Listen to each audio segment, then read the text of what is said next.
Aujourd'hui, dans cette vidéo, je voudrais raconter une histoire, la mienne. Quand j'étais au lycée, on m'avait demandé de faire un exposé, notamment pour les TPE, travaux pratiques encadrés. L'idée, c'est qu'on avait 3 mois pour faire ça. Il me semble qu'on était en groupe quand on était là-dessus. On était 3 en tout. Et j'étais avec 3 gars qui étaient pas, enfin 2 gars qui n'étaient pas forcément bosseurs et je l'étais pas plus non plus. Donc, ce qui s'est passé, c'est que il y a eu pas mal de procrastination, on a mis ça de côté, on n'y a pas travaillé dessus, on a fait autre chose.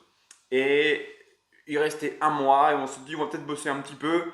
Oui, oui, oui, oui, bof, pas tellement en fin de compte. Donc du coup, on s'est retrouvé la semaine précédente à prendre 2 jours non-stop pour pouvoir bosser dessus. Si le travail était à rendre le vendredi, disons qu'on s'y est mis le mercredi matin. On a bossé le mercredi et le jeudi comme des dingues.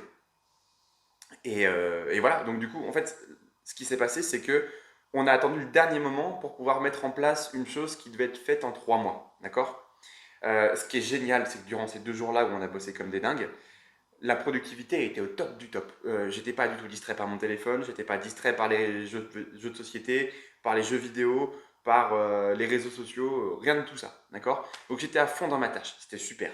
En revanche, le bilan de tout ça, c'est que je me suis stressé énormément sur les 2 jours parce que cette note pour cet exposé était importante pour le bac.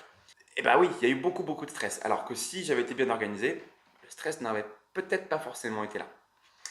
Et là, je veux te parler en fait de ce phénomène-là qui s'appelle la loi de Parkinson, donc qui a été mise en avant par Cyril Northcote Parkinson, qui était en fait un historien essayiste britannique qui nous a dit la loi suivante.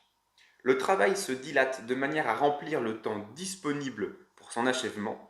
Si quelque chose doit être fait en un an, ça sera fait en un an. Si quelque chose doit être fait la semaine prochaine, ça sera fait la semaine prochaine. Si quelque chose doit être fait demain, ça sera fait demain.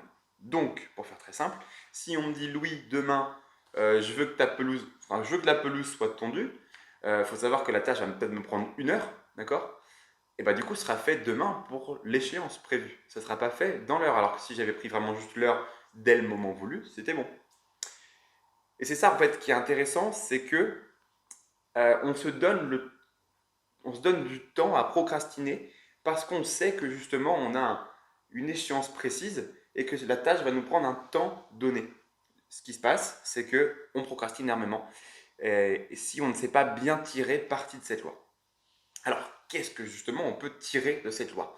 La première chose, c'est que la loi de Parkinson ne doit pas être considérée comme une carte blanche pour fixer des délais déraisonnables.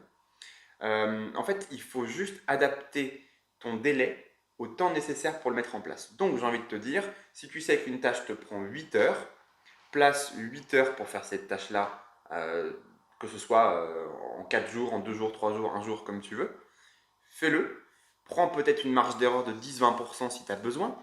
Et donne-toi le délai de faire précisément, de rendre cette tâche accomplie à un temps respectable pour que tu évites justement la procrastination. Donc qui dit délai raisonnable dit productivité et pas de procrastination, tout simplement. Et pour conclure, j'ai trouvé une belle analogie que j'aime beaucoup. C'est celle du feu. Lorsque tu as un feu qui est loin de toi, l'échéance est loin. Tu te dis, le feu est encore là-bas, c'est bon, j'ai le temps. C'est bon, ok, super. Si le feu commence à prendre un petit peu en ampleur, tu te dis, c'est bon, il ne m'a pas encore atteint. C'est bon, je ne suis pas encore atteint. Ça grandit, ça grandit, ça grandit, et là tu te dis, wow, pop, pop, il grandit le feu, je risque d'être blessé, donc il vaut mieux que je l'éteigne dès maintenant. Alors, dans l'analogie, on part du principe qu'il y a une lance à incendie et qu'on peut tout éteindre facilement. Les échéances sont comme un feu. Plus le feu grandit, plus c'est dangereux. Donc, plus on se rapproche de l'échéance, plus c'est dangereux. Et en fait, c'est ça qui est intéressant, c'est que si on venait éteindre le feu dès maintenant, dès le début, bah, tout se passerait bien, pas de stress, pas de procrastination, et on peut passer au feu suivant. Eh bien, j'espère que cette vidéo t'a aidé à comprendre la loi de Parkinson, comment est-ce que tu vas pouvoir en tirer parti. Et en attendant, je t'ai fait un package, en fait, on va dire ça comme ça, de 9 techniques et hacks qui te permettront d'être plus productif, mieux organisé. Et tout ça, tu le retrouves juste en cliquant le lien juste en bas. Petit point intéressant, je te montre aussi comment tirer efficacement parti de ces lois de Parkinson. Il y a une loi dedans que j'utilise qui est géniale, tu m'en diras des nouvelles. Voilà.